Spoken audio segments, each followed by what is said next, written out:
අයිබෝන් ළමයි. ඉතින් අපි අද දවසේ කතා කරන්න බලාපොරොත්තු වෙන්නේ බද්ධ නිෂ්පාදන සම්බන්ධයෙන් අපි පිරිවැය ගිණුම් කරන්නේදී කටයුතු කරන ආකාරය පිළිබඳව සාකච්ඡා කරන්න.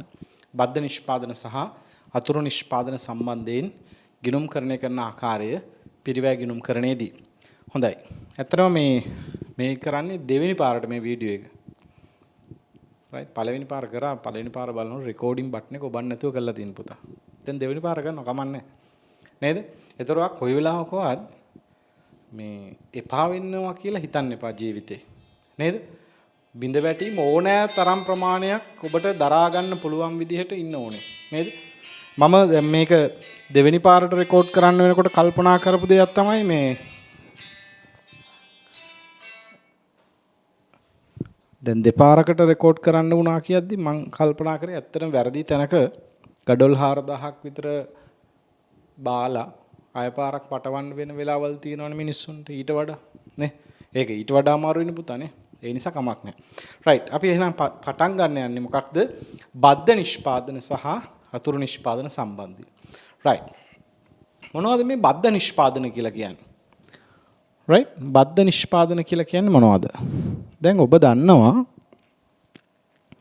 මේ ඇතැම් භාණ්ඩ නිෂ්පාදන වෙන පොදු නිෂ්පාදන ක්‍රියාවලියකි. මම මේකට හොඳ උදාහරණයක් ගන්නම් ඛනිජ තෙල් පිරිපහදුව. රයිට් ඛනිජ තෙල් පිරිපහදුව. මෙන්න මෙහෙම පොළවේ යට තියෙන ඛනිජ තෙල්.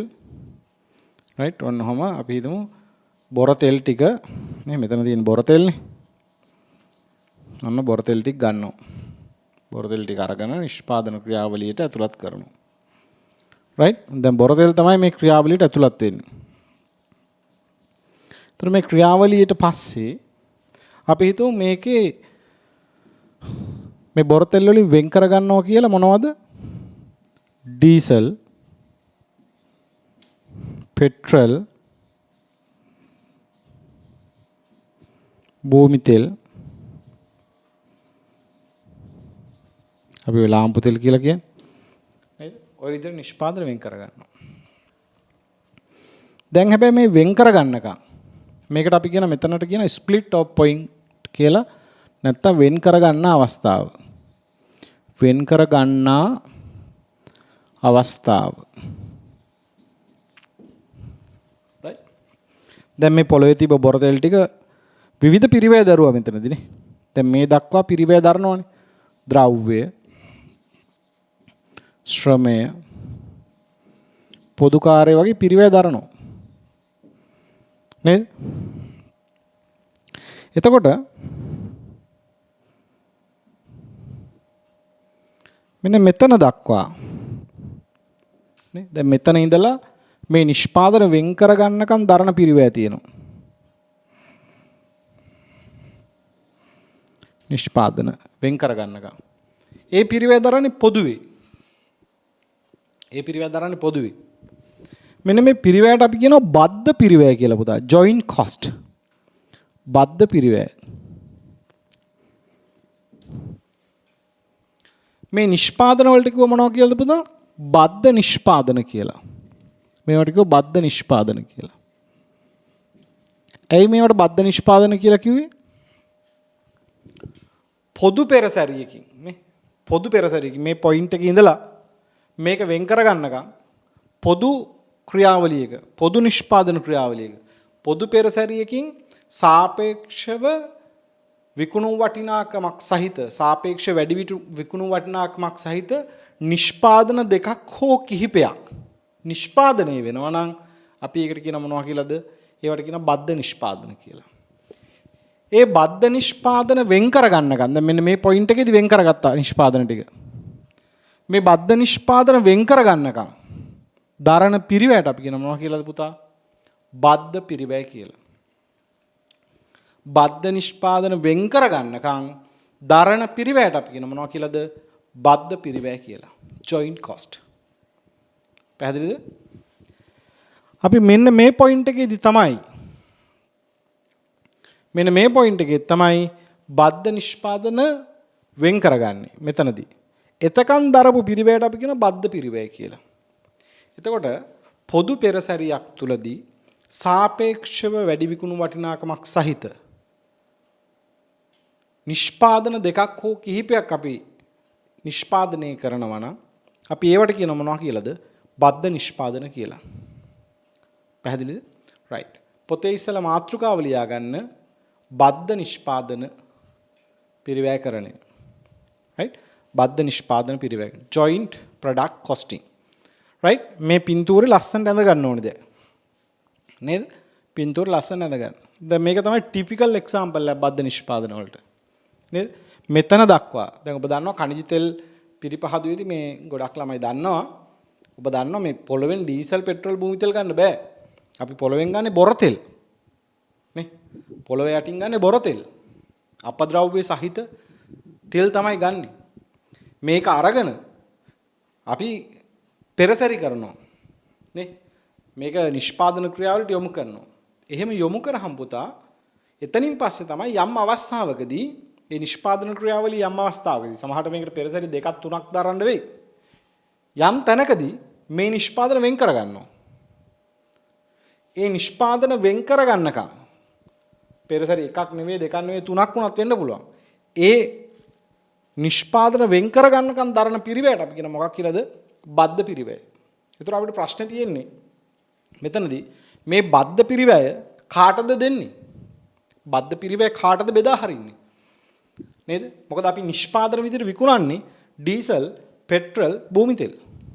එහෙනම් ඩීසල්, පෙට්‍රල්, භූමි තෙල් වලට තමයි මේ බද්ධ පිරිවැය බෙදා හරින්න ඕනේ. හැබැයි බෙදා හරින්න ක්‍රමයක් තියෙන්න ඕනේ. මොකක් හරි පදනමක් තියෙනවා. නිකම්ම දෙන්න බෑ. නේද? රයිට්. අපි එහෙනම් අද සාකච්ඡා කරන්න බලාපොරොත්තු වෙන්නේ මේ මෙතනදී ඒ නිෂ්පාදනවල පිරිවැය ඒ නිෂ්පාදනවල පොදුවේ දරපු පිරිවැය කොහොමද මේ බද්ධ නිෂ්පාදනවල බෙදා හරින්නේ කියන එක. පැහැදිලි නේද? රයිට්. ඔයත් එක්ක මට චූටි දෙයක් කියන්න හිතෙනවා. මෙන්න මේ වගේ නිෂ්පාදන ක්‍රියාවලියකදී සමහර විට සාපේක්ෂව අඩු වටිනාකමක් සහිත නිෂ්පාදන බිහි වෙන්න පුළුවන්. අපි ඒවට කියන පුතා අතුරු නිෂ්පාදන කියලා. අතුරු නිෂ්පාදන. මේකට අපි කියනවා ඉංග්‍රීසියෙන් නම් බයි ප්‍රොඩක්ට්ස් කියලා. බයි ප්‍රොඩක්ට්ස්.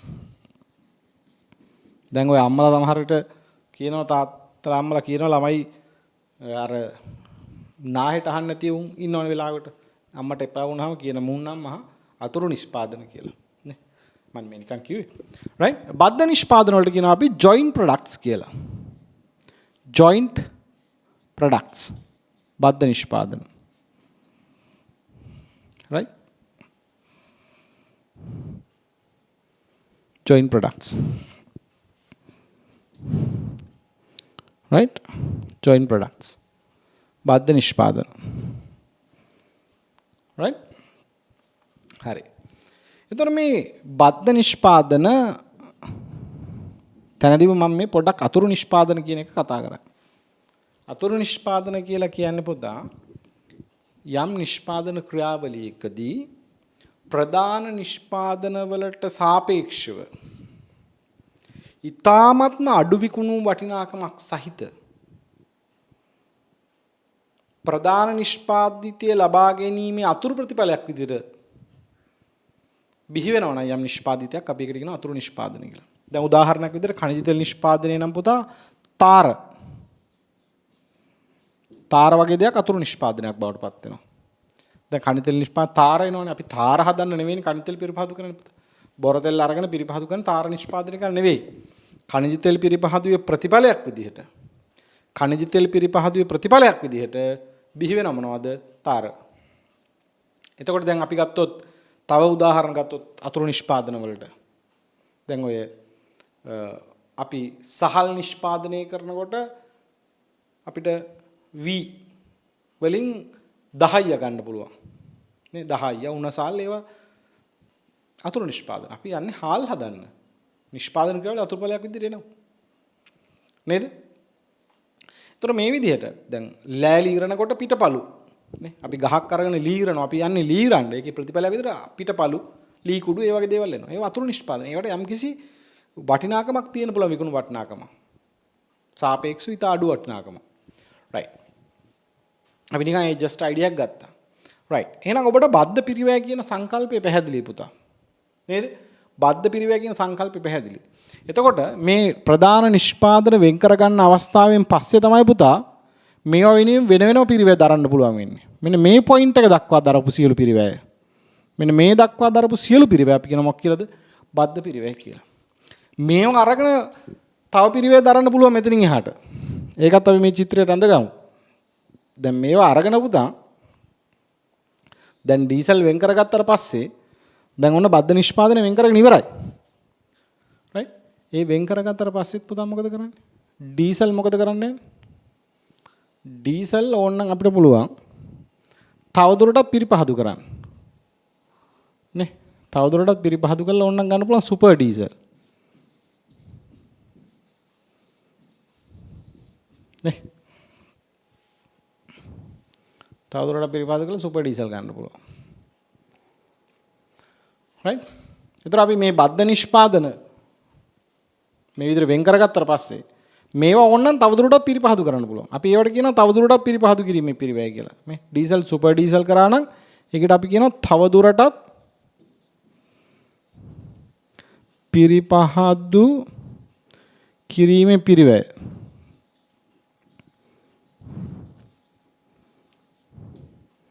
තවදුරටත් පිරිපහදු කිරීමේ පිරිවැය. බද්ධ නිෂ්පාදන වෙන් කරගත්තට පස්සේ ඒවා වඩාත් උසස් තත්ත්වයෙන් යුතු නිෂ්පාදන බවට පරිවර්තනය කරන්න පුළුවන්. අන්නේ විදිහට පරිවර්තනය කිරීම වෙනුවෙන් දරන පිරිවැයට අපි කියන මොනවා කියලාද පුතා? තවදුරටත් පිරිපහදු කිරීම පිරිවැය. නැත්නම් අමතර පිරිපහදු පිරිවැය. දැන් චිත්‍රය ලස්සනට තේරෙනවනේ නේද? චිත්‍රය තමයි ඔලුවට ගන්න ඕනේ.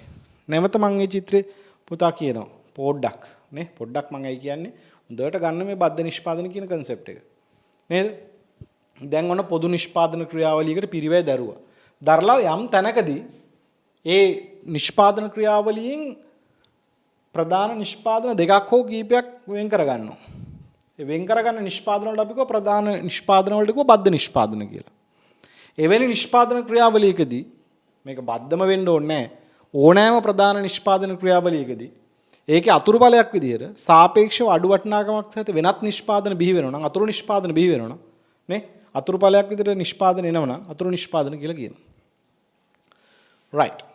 එතකොට මේ පොදු ක්‍රියාවලිය පිරිවැය තමයි අපි කිව්වේ බද්ධ පිරිවැය කියලා. right. බද්ධ පිරිවැය කියලා. දැන් අපිට තියෙන ප්‍රශ්නේ තමයි මේ බද්ධ පිරිවැය බෙදා හරින්නේ කොහොමද කියන එක. හරි. දැන් මේ චිත්‍රය ඇඳගත්තනේ හැමෝම. දැන් පුංචි වචන කීපයක් ලියාගමු. ලියාගන්න බද්ධ පිරිවැය joint cost බද්ධ පිරිවැය කියලා ලියාගන්න.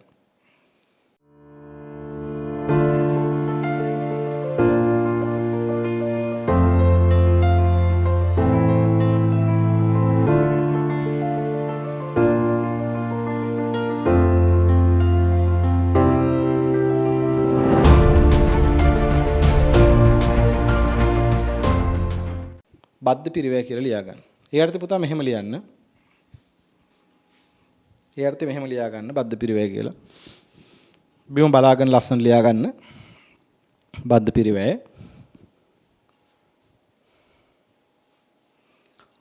පොදු නිෂ්පාදන ක්‍රියාවලියක් මගින් පොදු නිෂ්පාදන ක්‍රියාවලියක් මගින්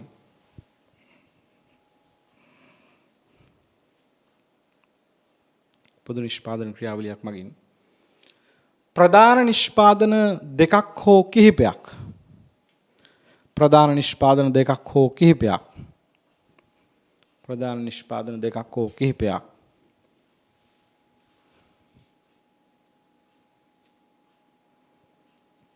නිපදවනු ලබයි නම්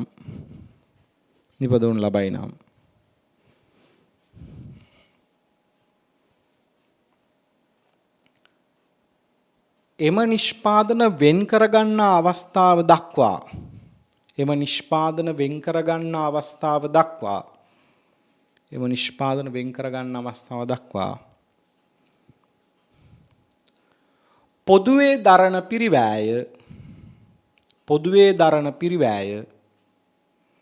පොදුවේ දරන පිරිවැය පොදුවේ දරණ පිරිවැය. පොදුවේ දරණ පිරිවැය. පොදුවේ දරණ පිරිවැය. බද්ධ පිරිවැය ලෙස හැඳින්වේ.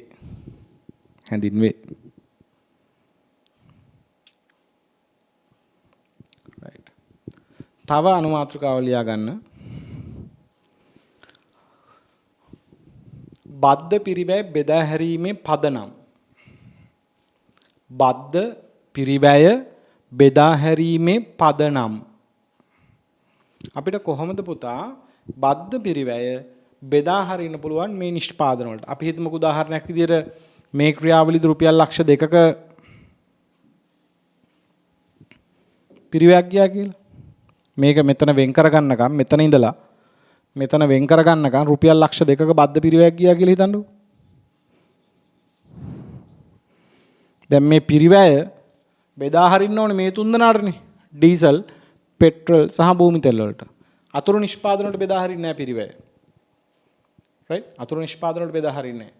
අතුරු නිෂ්පාදන වල ශුද්ධ උපලබ්ධි අගයක් තියෙනවා නම් යම් හේකින් මේකට ශුද්ධ උපලබ්ධි අගයක් තියෙනවා නම් ඒ ශුද්ධ උපලබ්ධි අගය මේ බද්ධ පිරිවැයෙන් අඩු කරනවා අපි.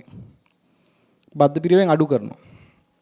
අඩු කළා ඉන එක තමයි අපි බෙදා හරින්න ඕනේ මේ පිරිවැය තුනට. මොකද අතුරු නිෂ්පාදන වලට අපි කටයුතු කරන්නේ සාමාන්‍ය හානිය සම්බන්ධයෙන් කටයුතු කරන ආකාරයටමයි පුතා. දැන් එච්චර හිතන්න එපා.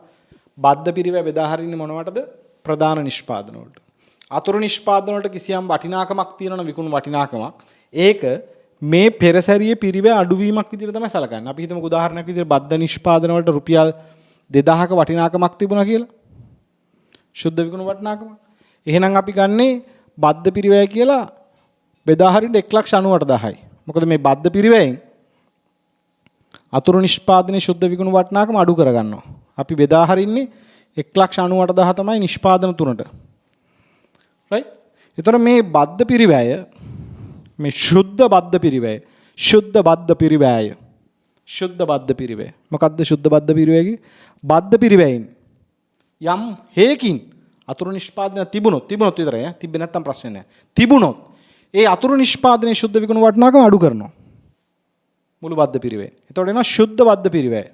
මේක තමයි බෙදා හරින්නේ ප්‍රධාන නිෂ්පාදන තුනට. ඒ බෙදා හරිද්දී අපිට යොදා ගන්න පුළුවන් පදනම් 4ක් තියෙනවා. අපි ඒ ටික ලියාගමු. පදනම් කියලා ලියාගත්තනේ මාතෘකාවනේ. බද්ධ පිරිවැය බෙදා හැරීමේ පදනම්. 1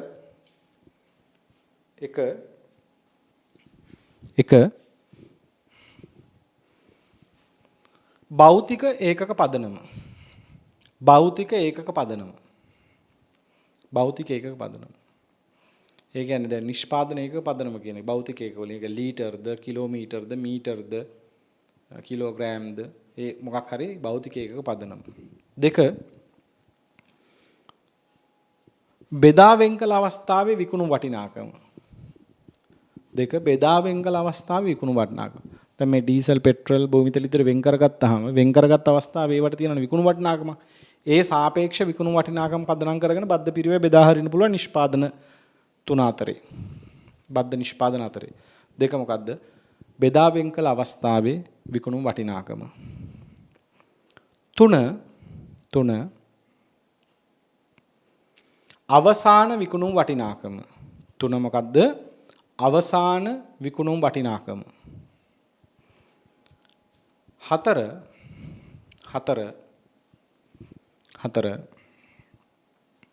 නාමික විකුණු වටිනාකම. 4 තමයි මොකද්ද? නාමික විකුණු වටිනාකම. ඒකට ඇලීරක් ගහලා ලියා ගන්න. ශුද්ධ විකුණු වටිනාකම.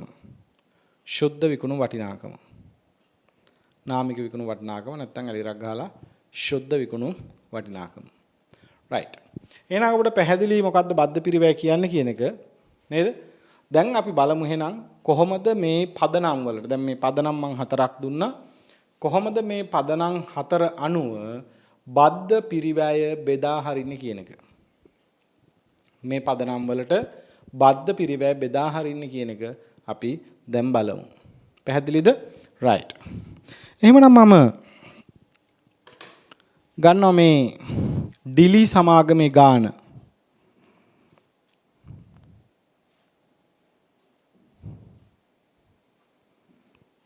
අපි ගන්නවා ඩිලි සමාගමේ ගාන.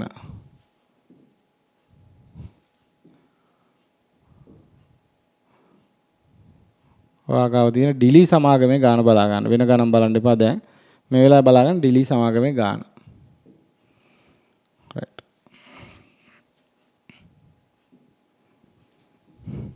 right. ඩිලි සමාගමේ ගාන. මේකනේ.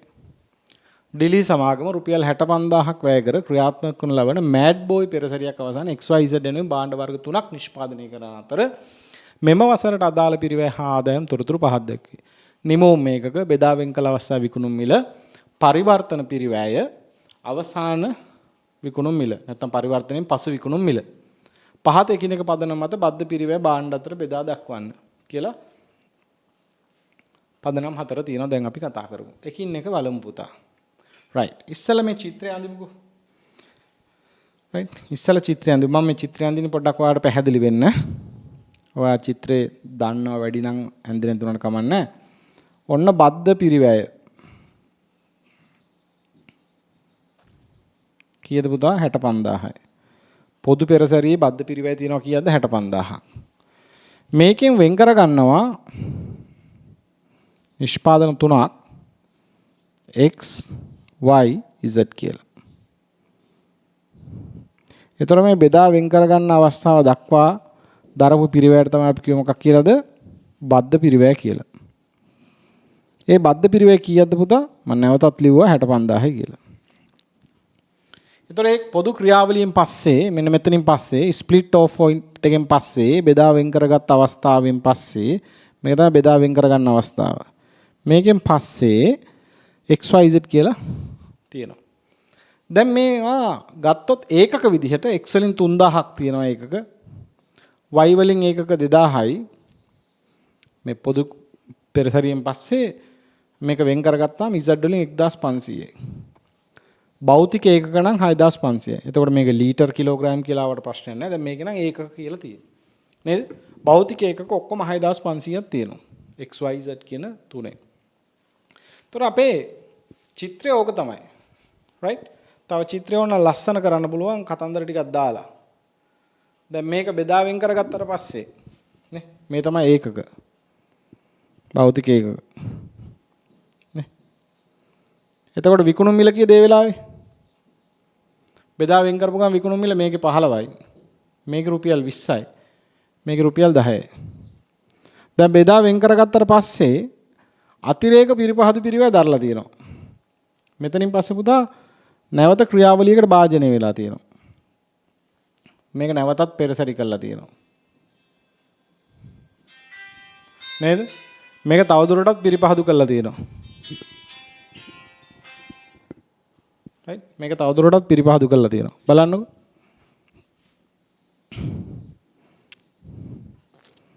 තවදුරටත් පිරිපහදු කිරීම. තවදුරටත් පිරිපහදු කරන්න බලන්න x වලට රුපියල් 35000ක් ගිහිල්ලා තියෙනවා. y වලට 25000ක් ගිහිල්ලා තියෙනවා පිරිපහදු කරන්න. z වලට 20000ක් ගිහිල්ලා තියෙනවා. ඊට පස්සේ අවසාන විකුණුම් මිල කීයද? අපිට කියන පරිවර්තනයෙන් පස්සේ මෙයා 25 ගානේ විකුණන්න පුළුවන්. මෙයා විකුණන්න පුළුවන් 40 ගානේ. මම නිකන් චිත්‍රය අඳින්නේ. ඔයාලට දැනුම දෙන්න 30 ගානේ. දැන් චිත්‍රය පැහැදිලියි. මෙන්න මෙතනින් බෙදා වෙන් කරගත්තා. වෙන් කරගන්නකොට x වලින් 3000ක් තිබ්බා, y වලින් 2000ක් තිබ්බා, z වලින් 1500ක් තිබ්බා. ඒවා විකුණන්න පුළුවන් 15යි 20යි 10යි ගානේ. තවදුරටත් මේවා පිරිපහදු කරන්න පුළුවන් නේ. දැන් අපි කිව්වේ ඩීසල් තවදුරටත් පිරිපහදු කරලා සුපර් ඩීසල් ගත හැකියි. පෙට්‍රල් තවදුරටත් පිරිපහදු කරලා සුපර් පෙට්‍රල් ගන්න පුළුවන්. නේද? එතනින් ගියාම මේ ගානෙත් ඒ වගේ. x තවදුරටත් පිරිපහදු කරොත් රුපියල් 25 ගානේ විකුණන්න පුළුවන්. y 20 ගානේ විකුණන්න පුළුවන් වෙන් කරගත්ත අවස්ථාවේ. ඒක තවදුරටත් පිරිපහදු කරලා 40 ගානේ විකුණන්න පුළුවන්. හැබැයි තවදුරටත් පිරිපහදු කරන්න පිරිවැයක් දරන්න වෙනවා මේ. ඒ නිෂ්පාදන වලට වෙන් කරලා දීලා තියෙනවා. right. දැන් ඕක තමයි අපේ චිත්‍රේ. නේද? එහෙනම් ওই චිත්‍රය හැමෝම හොඳට අඳ ගන්න. එතකොට අවබෝධයක් එනවා මේ පෙරසරි මේ බද්ධ පෙරසරියක කොහොමද පිරිවැය බෙදා හරින්නේ කියන එක පිළිබඳව. right. එහෙනම් අපි බලමු පළවෙනියටම අහලා තියෙන්නේ ඒකක පදනමට කොහොමද බද්ධ පිරිවැය බෙදා හරින්නේ කියන එක. right.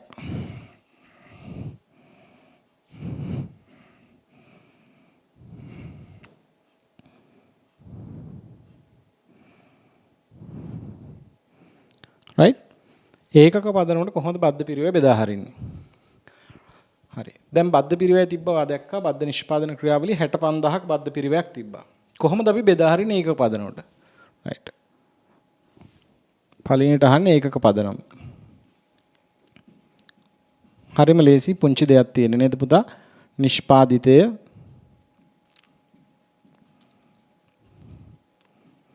XYZ ඒකක කීයක් තිබ්බද පුතා? x වලින් 3000යි y වලින් 2000යි z වලින් 1500යි. ඔක්කොම 6500යි. ඔක්කොම ඒකක තියනවා කීයක්ද පුතා? 6500. right. අපි දැන් බද්ධ පිරිවැය බෙදා හරිමු. මොන පදනමටද? ඒකක පදනමට. බද්ධ පිරිවැය බෙදා හැරීම. හරිම ලේසි කියලා දැන් තේරෙයි. මේ බලන්න. ඔක්කොම ඒකක කීයද භෞතික ඒකක? දැන් පදනම භෞතික ඒකක පදනමනේ. ඒකක පදනමට තමයි බද්ධ පිරිවැය බෙදාන්නේ. ඔක්කොම ඒකක තියෙනවා 6500. ඒතර 6500න් 3000ක්ම තියෙන x. එහෙනම් අර නිෂ්පාදන ක්‍රියාවලියේ මුළු බද්ධ පිරිවැය 65000න් කීයක් දෙන්න ඕනද? සුළු කරලා බලන්න. 3000 බෙදන්න 6500න් 65000න් වැඩි කරන්න. ඔබට ලැබෙයි 30000යි කියලා. ඊට පස්සේ මුළු ඒකක 6500න් y තියෙනවා 2000ක්. එහෙනම් 65000න් කීයද? ඔබට ලැබෙයි උත්තරේ 20000ක් කියලා. මෙතන 6500න් 1500ක් තියෙනවා z. එහෙනම් මුළු බද්ධ පිරිවැය 65000න් කීයක් දෙන්න ඕනද පුතා? 15000ක් කියලායි. ඊට පස්සේ එකතු කරලා බලන්න ඔබට පේනවා 65000ක බද්ධ පිරිවැය බෙදා හැරලා තියෙනද? නේද? 65000ක බද්ධ පිරිවැය බෙදා හැරලා තියෙන්නේ. දැන් එහෙනම් බද්ධ පිරිවැය බෙදා හැරීම මොන පදනමටද? මෙතන මොකක්ද තිබ්බ පදනම පුතා? මෙතන තිබ්බේ භෞතික ඒකක පදනම. ඔන්න පළවෙනි පදනම. ඒකක පදනමට බද්ධ පිරිවැය බෙදා හැරියා. හරිම සරලයිනේ. මුළු බද්ධ පිරිවැය ඒකක පදනමට බෙදා හැරියා. 2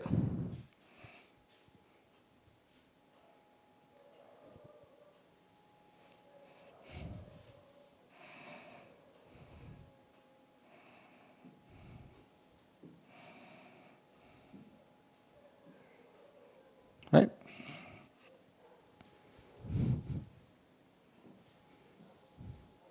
ඊළඟ පදනම මොකක්ද තියෙන්නේ පුතා? බෙදා වෙන් කළ අවස්ථාව විකුණු වටිනාකම. බෙදා වෙන් කළ අවස්ථාව විකුණු වටිනාකම් කියන පදනවලට බෙදා හරින්නලු. right. බලන්නකෝ. භාණ්ඩය. දෙවෙනි පදනම තමයි බෙදා වෙන් කළ අවස්ථාව විකුණු වටිනාකම.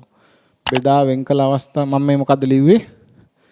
බෙදා වෙන් කළ අවස්ථාව විකුණු වටිනාකම් පදනම. හරි. භාණ්ඩය බද්ධ නිෂ්පාදිතය XYZ. අපි ගමු ඉස්සෙල්ලම බෙදා වෙන් කළ අවස්ථාව විකුණු වටිනාකම. බෙදා වෙන් කළ අවස්ථාවේ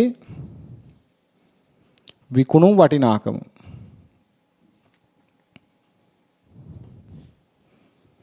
බද්ධ පිරිවැය බෙදා හැරීම. බද්ධ පිරිවැය බෙදා හැරීම. රුපියල්. right. එතකොට බෙදා වෙන් කළ අවස්ථාවේ විකුණු වටිනාකම කොහොමද තිබ්බේ? බලන්නකෝ. අපි ඉස්සෙල්ලා චිත්‍රය ඇඳා බෙදා වෙන් කළ අවස්ථාවේ x වල ඒකක 3000 එකක් 15 ගානේ තමයි විකුණන්න පුළුවන්. ඒ කියන්නේ පුතා 45000යි බෙදා වෙන් කළ අවස්ථාවේ විකුණු වටිනාකම 45000 x වල. y වල ඒකක 2000යි බෙදා වෙන් කළ අවස්ථාවේ විකුණු වටිනාකම 20යි. 40000යි. z වල බෙදා වෙන් කළ අවස්ථාවේ ඒකක ගණන 1500යි විකුණු මිල රුපියල් 10යි. එතකොට 15000යි. එතකොට එකතුව ලක්ෂයයි. එතකොට එකතුව ලක්ෂයයි. බෙදා වෙන් කළ අවස්ථාවේ නිෂ්පාදන තුනේ විකුණු වටිනාකම කීයද පුතා? x වල 45000යි y වල 40000යි z වල 15000යි. එතකොට මේ තමයි බෙදා වෙන් කළ අවස්ථාවේ මුළු විකුණු වටිනාකම. දැන් මෙන්න මේ පදනමට බද්ධ පිරිවේ බෙදා හරින්නලු. දැන් මේ පදනමට බද්ධ පිරිවේ බෙදා හරින්නලු. එහෙනම් අපි කොහොමද කරන්නේ? බෙදා වෙන් කළ අවස්ථාවේ ඔක්කොම විකුණු වටිනාකම කීයද? ලක්ෂයයි. මේකේ x වල 45000යි. එහෙනම් බද්ධ පිරිවේ 65000න් කීයක් දෙන්න ඕනද? ඔක්කොම බද්ධ පිරිවේ 65000යි. එහෙනම් මුළු විකුණු වටිනාකම ලක්ෂයයි නම් ඒකෙන් 45000ක් තියෙන x නම් x ට 65000ක බද්ධ පිරිවෙන් කීයක් දෙන්න ඕනද? ගණනය කරලා බලන්න. කැල්කියුලේටර්ස් එහෙම ගන්න පුතා අතට නේද? නිදිමත එනවා නම් එහෙම හිතන්න එපා. මං කිව්ව පුතා මම මේ දෙවෙනි පාරට මේ වීඩියෝ එක කරන්න කියලා. පළවෙනි පාර රෙකෝඩ් වෙලා තිබ්බේ නෑනේ.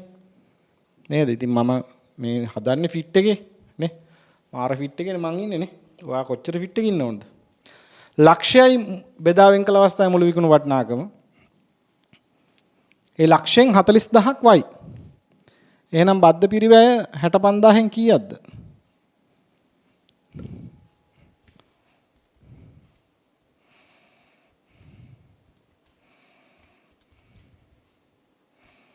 විසිහදාහයි.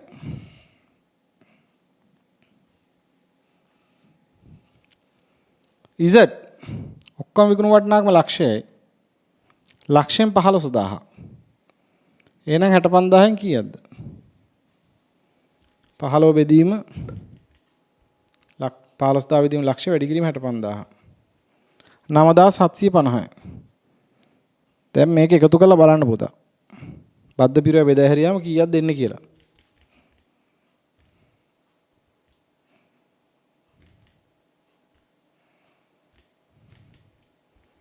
ලස්සනට 65000ක් එනවා. ඒ කියන්නේ බද්ධ පිරිවෙ හරියට බෙදිලා ගියා. බද්ධ පිරිවෙ 65000ක් නේ තිබ්බේ. පොදු ක්‍රියාවලී පිරිවෙ 65000යි. ඒ බද්ධ පිරිවෙ බෙදුවා නිෂ්පාදන වලට වෙන වෙනම බෙදලා දුන්නා. right.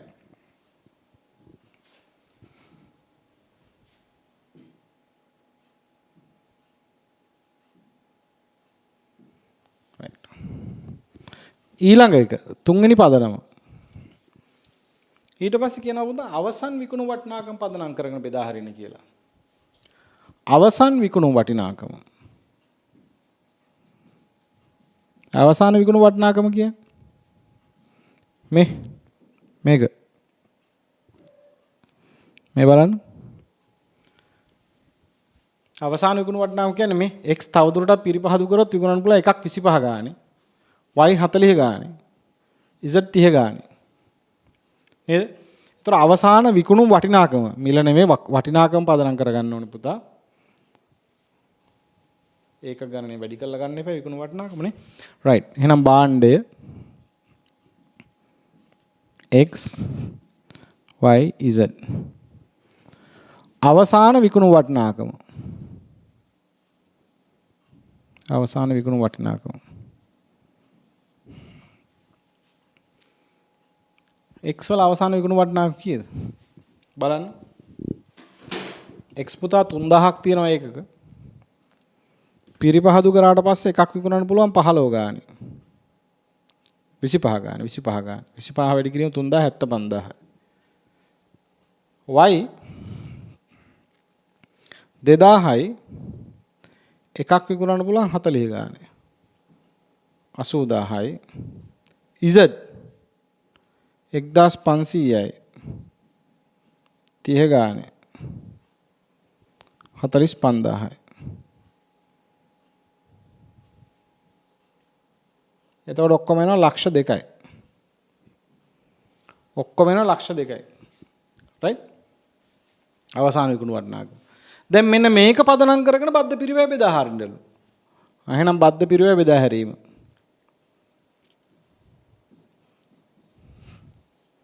right? අවසාන විකුණු වටිනාකම භාණ්ඩ තුනේම ලක්ෂ 2යි. එතකොට 75000ක්ම තියෙන්නේ ලක්ෂ 2කින් x නම් අර බද්ධ පිරිවැය අර 65000ක පිරිවැයෙන් කීයක් එක්ස්ට්‍රා බෙදා හරින්න ඕනද? බලන්න. 75000 බෙදීම ලක්ෂ 2 වැඩි කිරීම 65000. 24375යි. එතකොට y ට කොච්චරක් දෙන්න ඕනද?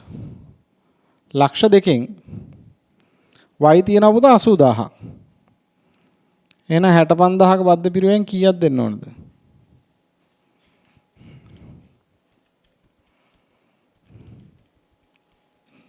26000යි. ඊගාට ඉසෙට් ලක්ෂ 2ක විකුණුම් වටිනාකමෙන් 45000ක් ඉසෙට්. එහෙනම් 65000න් කීයක් දෙන්න ඕනද? 45 බෙදීම 200 වැඩි කිරීම 65000 14625යි. එතකොට බලන්න මේ ටික එකතු කරලා බද්ධ පිරිවැය 65000 බෙදලා ගියාද කියලා ඔය පදනමට නිෂ්පාදන තුන අතරේ නේද? ඒක අනිවාර්යයෙන්ම කරන්න පුතා විභාගෙදී. හරි 65000යි. right. එහෙනම් අපි මේ බෙදා හැරීම මොන පදනමද? අවසාන විකුණුම් වටිනාකම පදනම් කරගෙන. නිෂ්පාදන තුනේ අවසාන විකුණුම් වටිනාකම කියන අනුපාතය භාවිතා කරලා අර බද්ධ පිරිවැය මේ නිෂ්පාදන තුන බෙදා හැරියා. ඉතින් මේ තුන් දෙනාට දෙන්න වෙන්නේ නේ. මොකද අර බද්ධ පිරිවැය රුපියල් 65000 පොදුවේ දැරුවේ මේ තුන් දෙනාට. ඒ පිරිවැය දරලා තමයි මේ තුන් දෙනා වෙන් කරගත්තේ XYZ. එහෙනම් ඒ තුන් දෙනාට බෙදා හරින්න ඕනේ. XYZ කියන තුන් දෙනාට බෙදා හරින්න ඕනේ. නේද? ඒ තුන් දෙනාට තමයි අපි ඔය බෙදා හැරුවේ. අපිට අවසාන වශයෙන්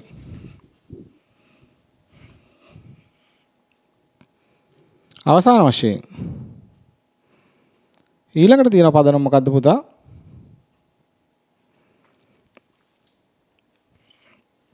ශුද්ධ විකුණු වටිනාකම් පදනම.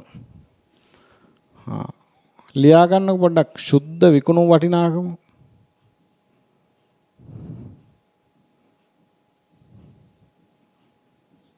ශුද්ධ විකුණු වටිනාකම. එහෙම නැත්නම් මේකටම කියනවා පුතා නාමික විකුණු වටිනාකම කියලා.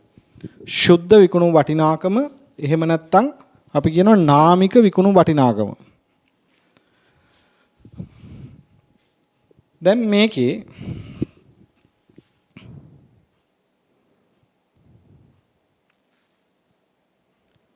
මේ තියෙන පුතා.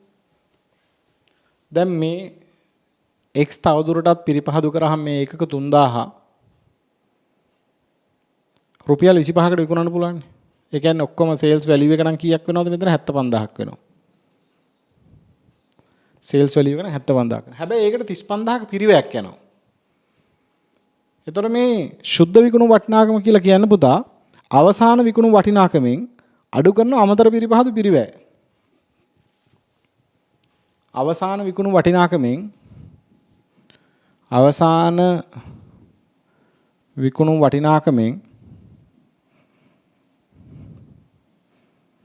අඩු කරනවා අමතර පිරිපහදු පිරිවැය. අමතර පිරිපහදු පිරිවැය අඩු කරනවා. පැහැදිලිද?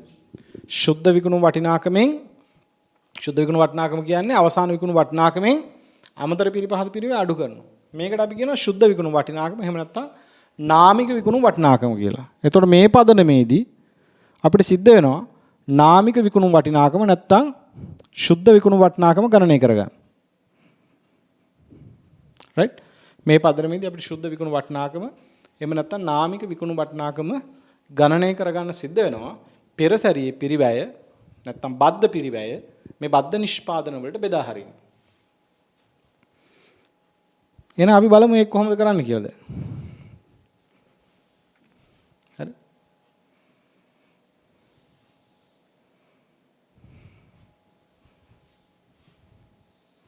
දැන් අපි හදනවා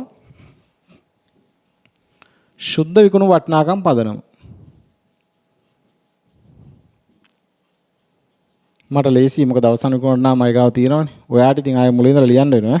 ඔයා කම්මැලිකමට තියෙන එක කපන්න යන්න එපා. right. ඉතින් මම ආයෙ ලියන්නේ නැහැ. සර් දැන් කම්මැලි නැහැ කිව්වනේ එහෙනම් සර්ත් ආයෙ ලියන්න එපා. ඉතින් මම ලියන්න ඕනේ නැත්තම් ඕනේ නැහැ නේ පුතා. නේද? right. දැන් මට තියෙන භාණ්ඩයේ අවසාන විකුණු වටිනාකම. අමතර පිරිපහදු පිරිවැය. කලබල වෙන්න එපා පොඩ්ඩක් ඉන්න පුතා. අමතර පිරිපහදු පිරිවැය.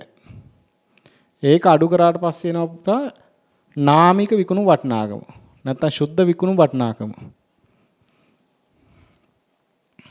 right නාමික නැත්නම් සුද්ධ විකුණු වටිනාකම. ඒ පදනමට අපි මොකද කරන්නේ දැන් බද්ධ පිරිවැය බෙදා හැරීම. right බලන්න අමතර පිරිපහදු පිරිවැය අවසාන විකුණු වටිනාකම දැන් ගණනය කරගෙන තියෙන්නේ අපි භාණ්ඩ තුනේම. අමතර පිරිපහදු පිරිවැය පුතා එක්ස්ට්‍රා 35000ක් යනවා. y ට 25000ක් යනවා. z ට 20000ක් යනවා. නේද? දැන් ඔය x දිහා බැලුවොත් x ගානේ බලන්න x අමතර පිරිපහදුවට පස්සේ විකුණන්න පුළුවන් 25 ගානේ. බෙදා වෙන් කරගත්ත අවස්ථාවේ මේක විකුණන්න පුළුවන් පුතා 15 ගානේ. බලන්නකෝ බෙදා වෙන් කරගත්තා 15. හැබැයි 15 25 කරද්දී අමතර පිරිපහදු පිරිවැයක් ගිහිලා තිනවා කීයද? 35000. එහෙනම් සුද්ධ විකුණු වටිනාකම කියලා කියන්නේ මේ අවසාන විකුණු වටිනාකමෙන් පුතා අඩු කරන්න ඕනේ අපි අමතර පිරිපහදු පිරිවැය. එතකොට මෙතන එනවා 40000යි. මෙතන 55000යි. මෙතන 25000යි. එතකොට සුද්ධ විකුණු වටිනාකම 120000ක් එනවා. සුද්ධ විකුණු වටිනාකම 120000ක් එනවා. සුද්ධ විකුණු වටිනාකම 120000ක් එනවා. right පැහැදිලිද ඔයාලට සුද්ධ විකුණු වටිනාකම ගණනය කරපු ආකාරය? සුද්ධ විකුණු වටිනාකම ගණනය කරේ කොහොමද පුතා? අවසාන විකුණු වටිනාකමෙන් අමතර පිරිපහදු පිරිවැය අඩු කරා. එතකොට එනවා සුද්ධ විකුණු වටිනාකම. දැන් මෙන්න මේක බේස් කරගෙන මේ අනුපාතයට බද්ධ පිරිවැය බෙදා හරිනවා. ඉතින් මහ දෙයක් නෑ. නේද? කොහොමද කරන්නේ? දැන් ඔක්කොම සුද්ධ විකුණු වටිනාකම 120000යි. එතකොට 120000න් 40000ක් x නම් බද්ධ පිරිවැය 65000යි. ඒකෙන් කොච්චරක් දෙන්න ඕනද? බද්ධ පිරිවැය 65000යි. ඒකෙන් කොච්චරක් දෙන්න ඕනද?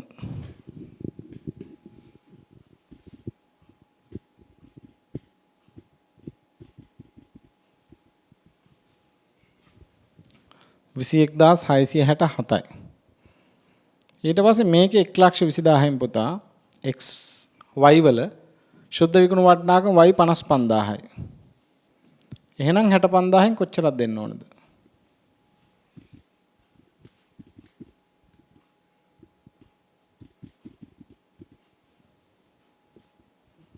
විසිනමයයි 792යි. 29792යි. අවසාන එක 120000න් මුළු සුද්ධ විකුණු වටිනාකම 120000. ඒකෙන් 25000ක් මෙයා. එහෙනම් 65000න් කීයක් දෙන්න ඕන?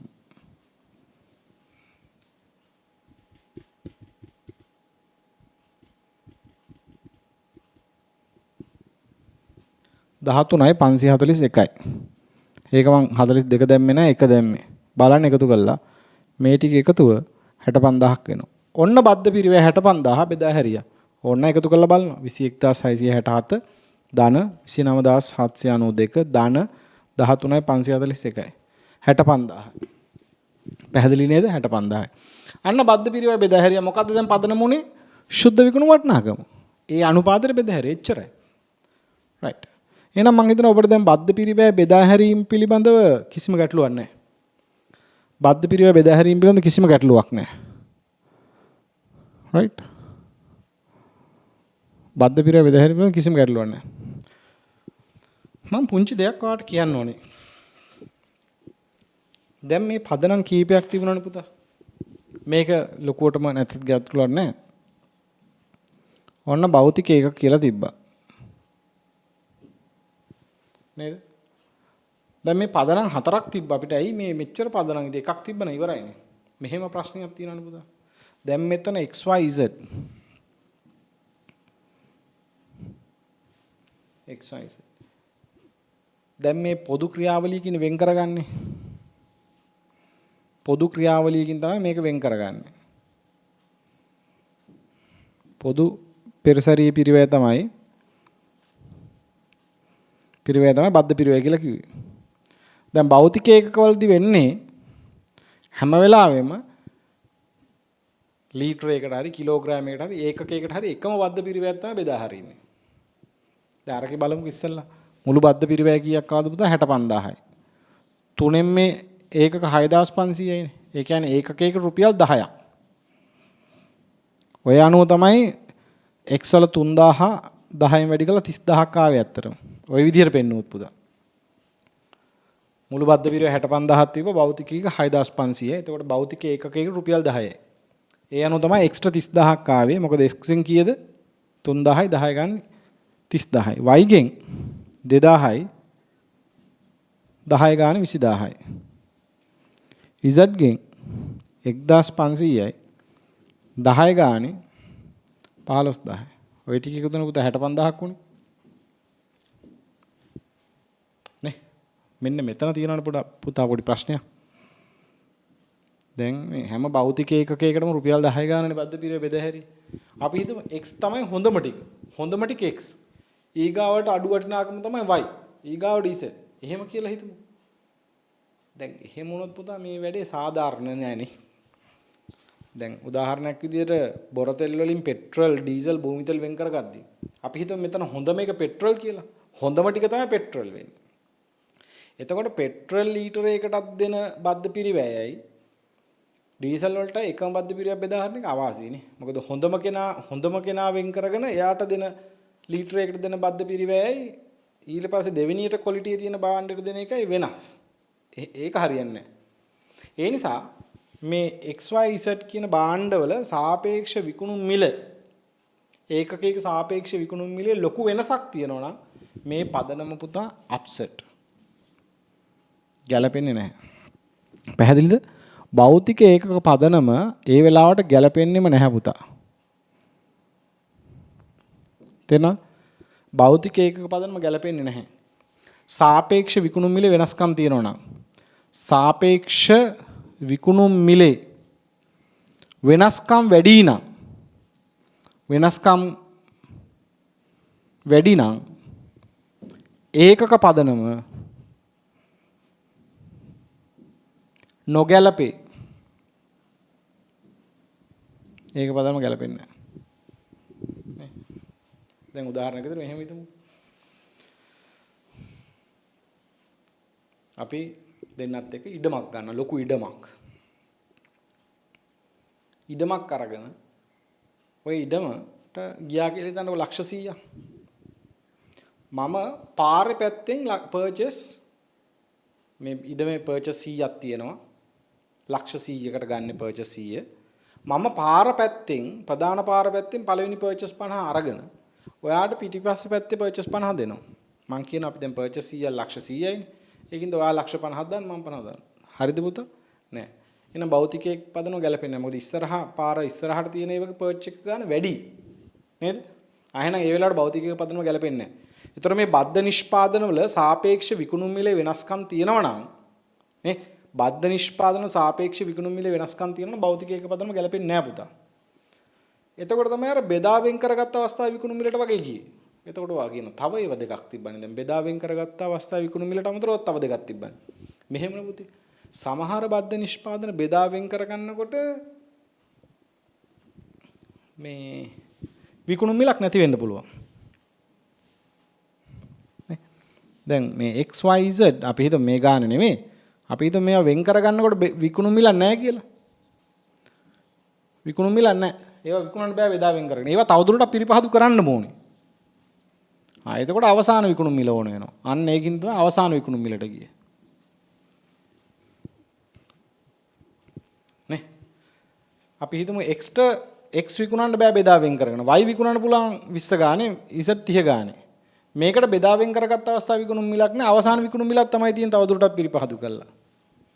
අන්න එතකොට තමයි සිද්ධ වුණේ පුතා අවසාන විකුණුම් මිලට යන්න. වැඩි හිතන්න එපා. එතකොට සර් තව එකක් තිබ්බා නාමික විකුණුම් මිල. ඇයි ඒක ඕන උනේ? මෙහෙමනේ පුතා. අපි හිතමු සමහර ඒවා මෙතනින් විකුණනවා. සමහර ඒවා මෙතනින් විකුණන්න විදිහක් නැහැ. මෙතන විකුණුම් මිලක් නැහැ. ඒවා විකුණන අවසාන විකුණුම් මිලට. අන්න එතකොට තමයි යන්න වෙන්නේ ශුද්ධ පිරිවැය හේවත් නාමික විකුණු වටනාකම. සමහර නිෂ්පාදන වෙන් කරගත් අවස්ථාවෙම විකුණනවා. සමහර ඒවා වෙන් කරගස්තා විකුණන්න බෑ. ඒවා විකුණන්න වෙන්නේ තවදුරටත් පිරිපහදු කළා. දැන් අන්න ප්‍රශ්නයක් තියෙනවා. අන්න ශුද්ධ පිරිවැය පදනම නැත්තම් ශුද්ධ විකුණු වටනාකම් පදනම එහෙම නැත්තම් නාමික විකුණු වටනාකම් පදනමට යන්න වෙන්නේ. එහෙනම් දැන් ඔබට පැහැදිලි පදනම් 4ක් තිබ්බේ ඇයි කියලා. නේද? පදනම් 4ක් තිබ්බේ ඇයි කියන එක පැහැදිලි. නේද? රයිට්. මට ඒ අදහස තමයි දෙන්න ඕනේ. දැන් ඉතින් මම දන්නවා ඔබ බද්ධ නිෂ්පාදන පිරිවැයකරණය පිළිබඳව හොඳ අවබෝධයකින් තමයි දැන් ඉන්නේ. පොඩි කැලලක් දෙනවා. දැන් එහෙනම් මම හිතනවා ඔයාලට හැමෝටම බද්ධ පිරිවැය බෙදා හරින්න පුළුවන්. ඕනෑම පදනකට බද්ධ පිරිවැය බෙදා හරින්න පුළුවන්. කිසිම ගැටලුවක් නැහැ. දැන් මේකේ පළවෙනි ප්‍රශ්නෙන් අහලා තිබේ 5 1 1 පදනකට බද්ධ පිරිවැය බෙදා හරින්න කියලානේ. ඒක හරි. ටියුට් එකේ නැති ප්‍රශ්නයක් මම දෙනවා. ටියුට් එකේ නැති ප්‍රශ්නයක් දෙනවා. ටියුට් එකේ නැති ප්‍රශ්නයක් මම දෙනවා. රයිට්. දැන් බද්ධ පිරිවැය බෙදා හරින්න පුළුවන්.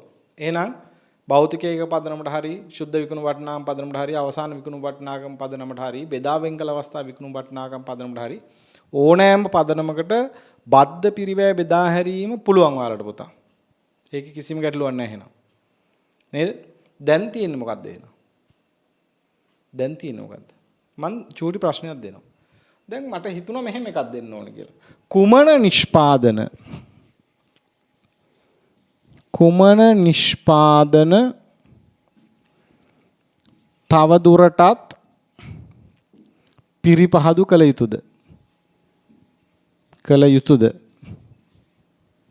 යන්න තීරණය කරන්න. අලුත් කැලලක් එකතු කර.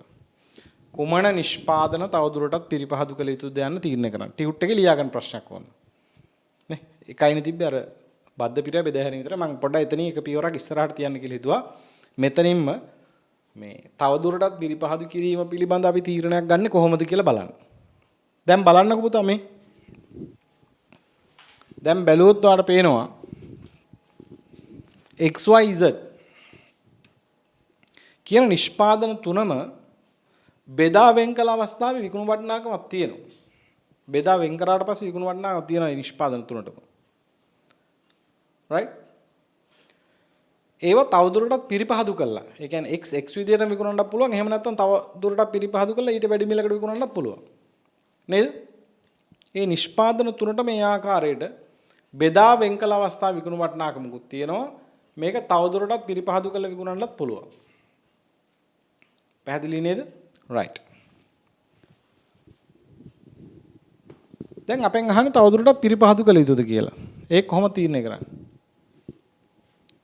ඒක තීරණය කරන්නේ මෙහෙම පුතා. අපි බලනවා අමතර පිරිපහදුවේ අමතර ආදායම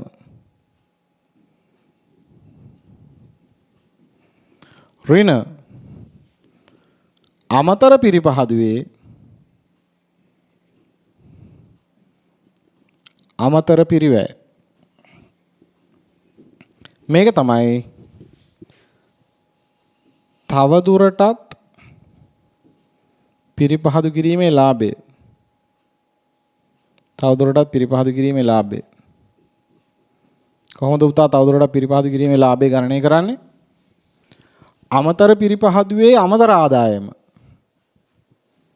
අරගෙන එකෙන් අඩු කරන අමතර පිරිපහදුවේ අමතර පිරිවැය. දැන් මේක අපි උදාහරණයක් ගියොත් පුතා මේ භාණ්ඩ තුන x y z අමතර පිරිපහදුවේ අමතර ආදායම මේ බලන්නකෝ හරි ලේසි. හරිම ලේසි. ගාන දිහා බලන්නකෝ. ගානේ කියනවා පුතා බෙදා වෙන් කළ අවස්ථාවේ විකුණන්න පුළුවන් රුපියල් 15 ගාන. පරිවර්තනයෙන් පස්සේ විකුණන්න පුළුවන් කී ගානේද? 25 ගාන. x දිහා බලන්නකෝ. x කියන එක බෙදා වෙන් කරපු ගමන් 15 ගාන විකුණත හැකියි. ඕනනම් තවදුරටත් පිරිපහදු කළා 25 ගාන විකුණන්න පුළුවන්. ඒ කියන්නේ තවදුරටත් පිරිපහදු කරා කියන පුතා මේ 25ට විකුණන්න පුළුවන් නැත්නම් 15ට. 25ට විකුණන්න පුළුවන් අමතර පිරිපහදු කරාම. නැත්තම් 15ට. ඒ කියන්නේ අමතර පිරිපහදු හින්දාම විකුණු වටිනාකම කීයකින් වැඩි වෙලා තියෙනවද? රුපියල් 10කින්. එහෙම ඒකක 3000. එහෙනම් 30000ක් නේද? අමතර පිරිපහදු නිසා වැඩිපුර ලැබිච්ච ආදායම. අමතර පිරිපහදුව කරේ නැත්තම් පුතා 25 ගානේ පිරිපහදු කරේ නැත්තම් 15 ගානේ විකුණන්න පුළුවන්. අමතර පිරිපහදු කරාම 25 ගානේ. කියන්නේ අමතර පිරිපහදු කරපු නිසා ඒකකයකට අතිරේකව රුපියල් 10ක ආදායමක් ලැබුණා. එහෙම 3000ක්. ඒතර 30000ක අමතර පිරිපහදු ආදායමක් ලැබුණා. y මේ තියෙන තත්ත්ව හැටියට 20ක් විකුණත හැකි. අමතර පිරිපහදු කරලා 40කට විකුණත හැකි.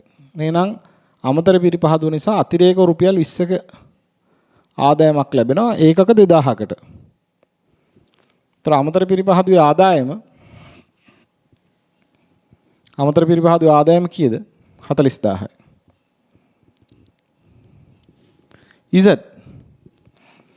Z දැන් අමතර පිරිපහදු කරොත් 30 ගාන විකුණත හැකි. ඊට කලින් 10 ගාන. ඒතර අමතර පිරිපහදු කරාම Z වල ඒකකයකට 20කට වැඩිපුර ආදායමක් ලැබෙනවා.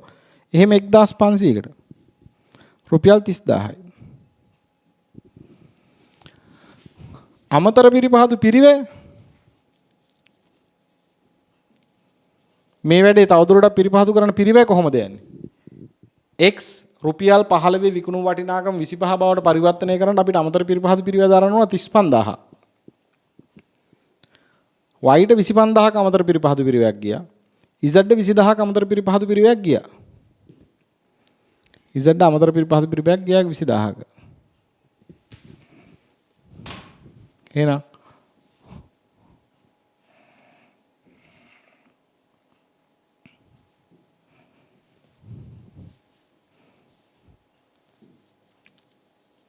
අමතර පිරිපහදුවේ ලාභය කීයද?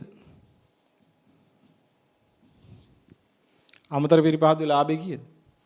මේ x අමතර පිරිපහදු කරපු තා ආදායම 30000ක් වෙනවා වියදම යනවා 35000. එහෙනම් 5000ක් පාඩුයි තවදුරටත් පිරිපහදු කරපු එක. ලාභය හෝ අලාභය. අමතර පිරිපහදුවේ ලාභය හෝ අලාභය. ඇත්තනේ පුතානේ.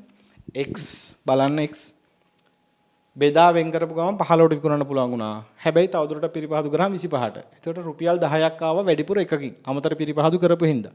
එහෙම 3000ක් කියන්නේ අමතර පිරිපහදුවට නිසා ආදායම වැඩි වුණා රුපියල් 30000ක්. හැබැයි අමතර පිරිපහදු කරන්න කීයක් ගියාද? ඒ වැඩේ කරන්න පිරිවැය කීයක් ගියාද? 35. ඒ කියන්නේ 5000ක් පාඩුයි. 5000ක් පාඩුයි. y 40000ක අමතර ආදායමක් ආව පිරිපහදුවට කී 25000. 15000ක් ලාභයි තවදුරටත් පිරිපහදු කරන එක. Z 30000යි 20000යි පිරිපහදුවේ පිරිවැය 10000ක් ලාභයි. එහෙනම් මෙන්න මේ දෙන්න තවදුරටත් පිරිපහදු කරන්න ඕනේ. x කියන කෙනා තවදුරටත් පිරිපහදු කිරීම අවාසිදායකයි. හරි. අපි ඒකත් ලියාගමු. ඉහත ගණනය කිරීම අනුව ඉහත ගණනය කිරීම අනුව ඉහත ගණනය කිරීම අනුව ඉහත ගණනය කිරීම අනුව ඉහත ගණනය කිරීම අනුව ඉහත ගණනය කිරීම අනුව y හා z පමණක් y හා z පමණක් y හා z පමණක් තවදුරටත් පිරිපහදු කළ යුතුය. y හා z පමණක් තවදුරටත් පිරිපහදු කළ යුතුය. y හා z පමණක් තවදුරටත් පිරිපහදු කළ යුතුය. x තවදුරටත් පිරිපහදු කිරීම x තවදුරටත් පිරිපහදු කිරීම මූල්‍යමය වශයෙන් ලාභදායක නොවේ. මූල්‍යමය වශයෙන් ලාභදායක නොවේ. මූල්‍යමය වශයෙන් ලාභදායක නොවේ. right. අපි පුංචි වචනයක් වගන්ති කීපයක් මේකටත් ලියාගෙනම වැඩේ ඉවර කරමු. අතුරු නිෂ්පාදන.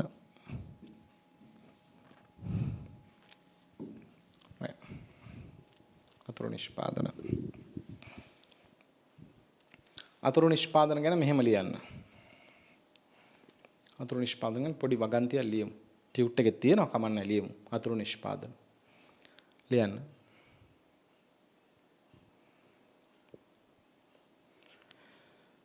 කිසියම්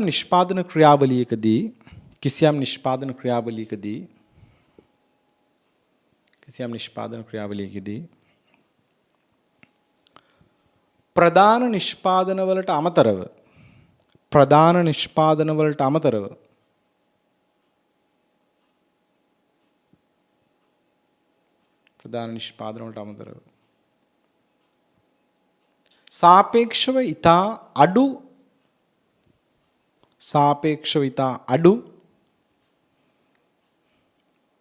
සාපේක්ෂව ඉතා අඩු වටිනාකමක් සහිත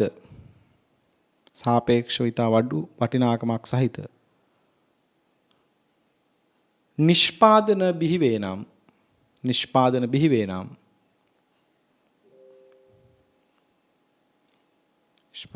නම්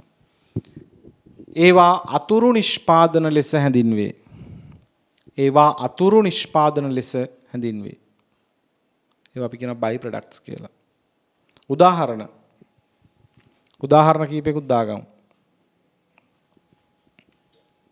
දැන් khනිජ තෙල් නිෂ්පාදනයේ තාර, khනිජ තෙල් නිෂ්පාදනයේ බිහි වෙන තාර.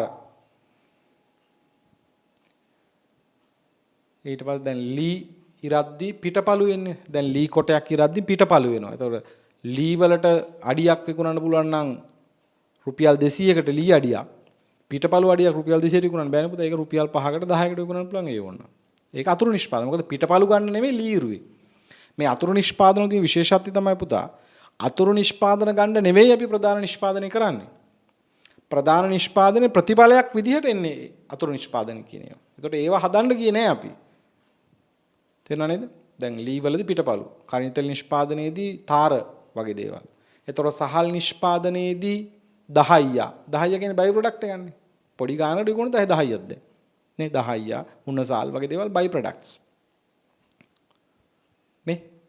ඒතකොට ඒ වගේ මේ කිසියම් නිෂ්පාදන ක්‍රියාවලියක ප්‍රධාන නිෂ්පාදනය කරද්දී එහි අතුරුඵලයක් විදියට සැලකිය යුතු අඩු විකුණු වටිනාකමක් සහිත භාණ්ඩ බිහි වෙනවා නම් ඒව අපි කියනවා අතුරු නිෂ්පාදන කියලා.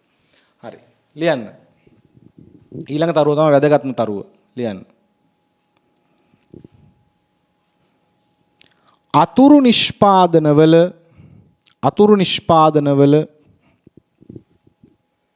शुद्ध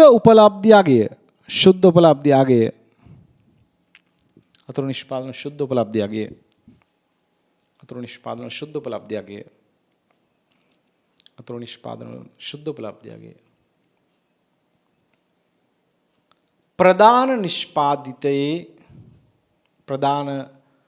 निष्पादिते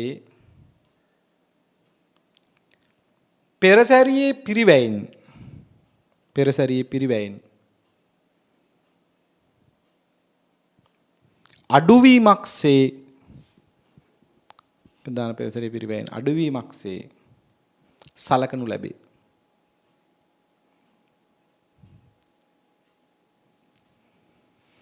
එනම්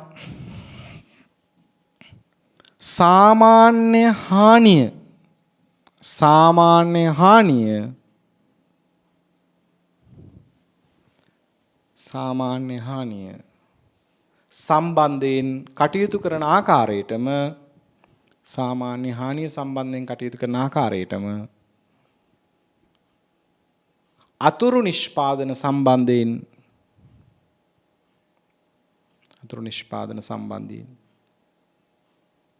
කටයුතු කෙරේ. ඔන්න ඩබල් එන්ට්‍රිකුත් ලියාගමු අපි. ඩබල් එන්ට්‍රියක් දාගමු. ඒකත් හොඳයි නේද?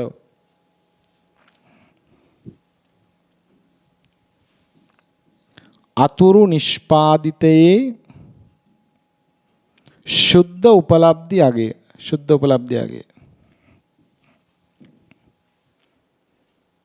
අතුරු නිෂ්පාදන ගිණුම හර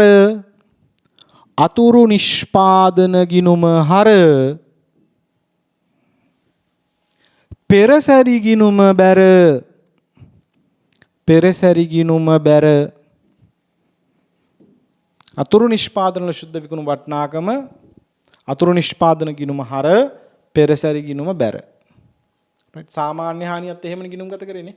සාමාන්‍ය හානියේ සුද්ධ විකුණුම් වටිනාකම සාමාන්‍ය හානි ගිණුම හර පෙරසැරි ගිණුම් බැර.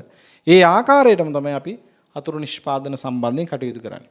ඉතින් ওই ටික තිබ්බහම ඇති අපි ඉදිරියේදී තවත් පහුගිය විභාග ප්‍රශ්න පත්‍ර සාකච්ඡා කරනවා. ඒ අවස්ථාවවලදී මේවා තවත් සාකච්ඡා වෙනවා. එහෙනම් අපි අද දවසේදී මූලික වශයෙන් සාකච්ඡා කළා පුතා බද්ධ නිෂ්පාදන කියන්නේ මොනවද කියලා හඳුනාගත්තා. අතුරු නිෂ්පාදන කියන්නේ මොනවද කියලා හඳුනාගත්තා. බද්ධ නිෂ්පාදන වලදී අපිට ඉතා වැදගත් කාරණා දෙකක් කතා කළා අපි. එකක් තමයි බද්ධ නිෂ්පාදන සම්බන්ධයෙන් වන බද්ධ පිරිවැය කොහොමද නිෂ්පාදන වලට බෙදා හරින්නේ කියන එක සාකච්ඡා කළා. ඊට අමතරව අපි තව ඉතා වැදගත් කාරණයක් සාකච්ඡා කළා. මොකද්ද? තවදුරටත් පිරිපහදු කිරීම පිළිබඳ තීරණ වල ආර්ථිකමය ශක්්‍යතාව නැත්නම් මූල්‍යමය ශක්්‍යතාව පිළිබඳ පුංචි ගාණක් හැදුවා. ගානට පොඩි කොටසක් එකතු කරගෙන. හොඳයි මම එහෙනම් හිතනවා ඔබ සියලු දෙනාටම බද්ධ නිෂ්පාදන පිරිවැයකරණය පිළිබඳ අවබෝධයක් එන්නේ නැති. ඉතින් ওই ගාන නැවතත් හදන්න. ආයුබෝවන්.